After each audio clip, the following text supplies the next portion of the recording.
काली हवेली का रहस्य। बरसात की रात थी। आसमान में बिजली बार बार चमक रही थी और हवा की आवाज किसी रोने जैसी लग रही थी।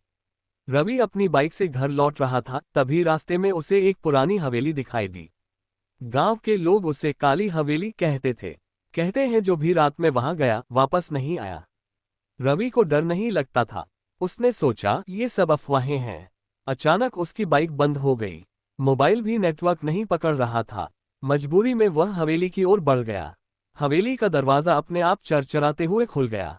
अंदर अंधेरा था, लेकिन दीवारों पर टंगी तस्वीरें साफ दिखाई दे रही थीं।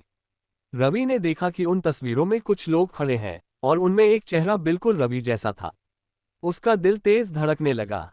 तभी पीछे से किसी के चलने की आवाज आई। कौन है? रवि ने कांपते हुए पूछा। कोई जवाब नहीं। वह धीरे धीरे ऊपर की मंजिल पर चढ़ा। वहां एक कमरा था जिसके अंदर हल्की रोशनी जल रही थी। कमरे में एक पुराना आईना रखा था। जैसे ही रवि ने उसमें देखा, उसकी परछाई मुस्कुरा रही थी, जबकि रवि नहीं मुस्कुरा रहा था। रवि पीछे हट गया। तभी आईने से एक हाथ बाहर निकला और उसका गला पकड़ लिया। अब तुम भी यहीं रहोगे? एक भारी आवाज गूंजी। रवि चीखना चाहता था, लेकिन आवाज बाहर नहीं निकली। अचानक पूरा कमरा ठंडा हो गया। दीवारों से खून जैसा पानी टपकने लगा।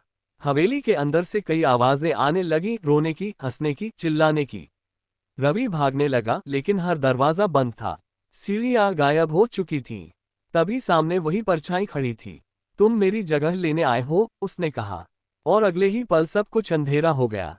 सुबह गांव वालों ने देखा कि हवेली का दरवाजा फिर से बंद था, लेकिन अंदर एक नई तस्वीर टंगी थी।